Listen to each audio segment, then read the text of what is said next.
Alright, in this video I'm going to talk about the carbon cycle and how carbon transfers and works its way through the ecosystem. Remember, unlike energy, all matter is recycled in an ecosystem. Alright, so first we're going to talk about the atmospheric carbon dioxide. Alright, this is the stuff that's floating around the atmosphere.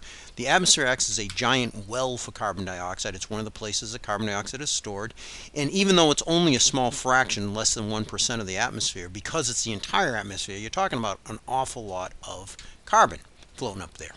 Well, there's actually, if you look at this diagram, there's actually only two ways that carbon dioxide gets out of the atmosphere.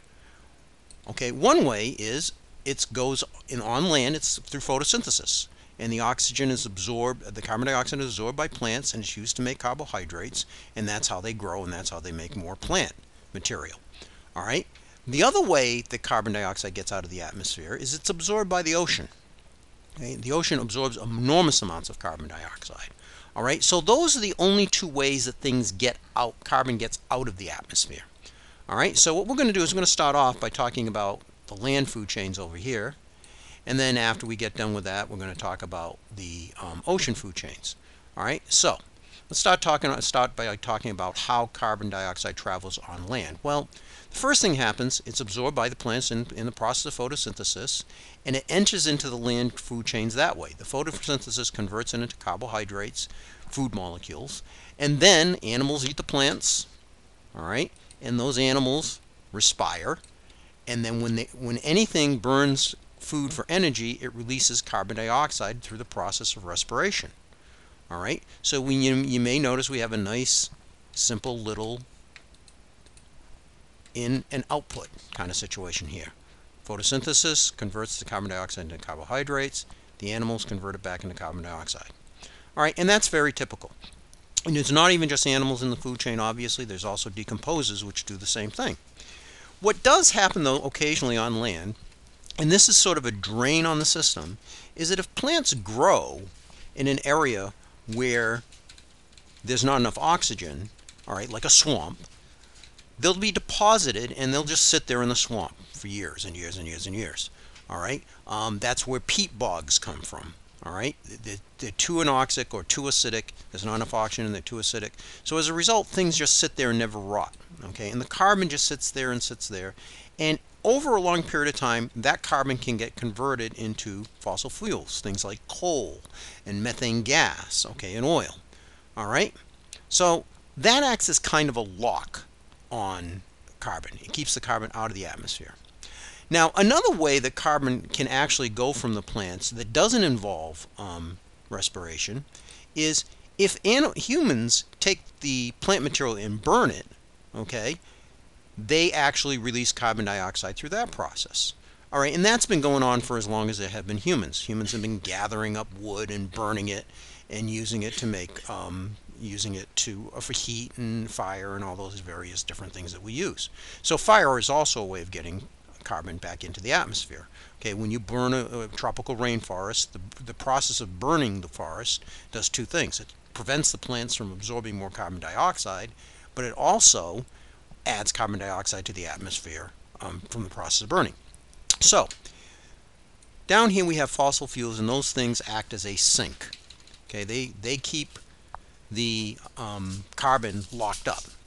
Up until human beings actually started the Industrial Revolution, okay, that carbon would just sit there, and the only time it would get out is if, say, for instance, the erosion caused the deposits to come and be exposed to the air. All right, if you think like the La Brea tar pits out in Los Angeles, places where oil seeps up to the surface and then gets broken down and releases carbon dioxide. But for the most part, all that coal and fuel oil just sat there for generations, centuries and centuries, and millions of years. All right.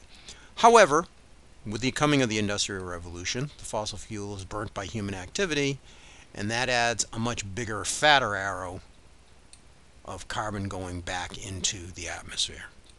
Okay, so that's how land food chains work. Okay, and again, mostly the most common method, plants absorb the carbon dioxide, they convert it into food, the animals eat the food, burn the food, produce carbon dioxide.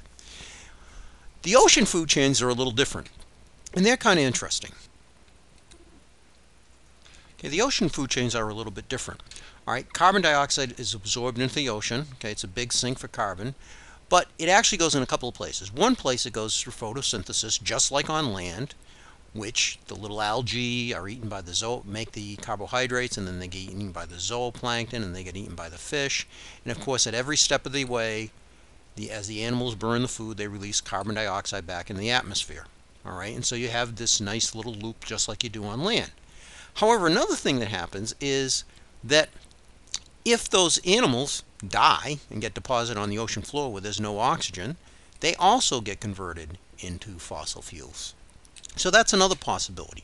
So as you can see, there's always a little bit of carbon being bled out of the system by organisms that don't fully decompose.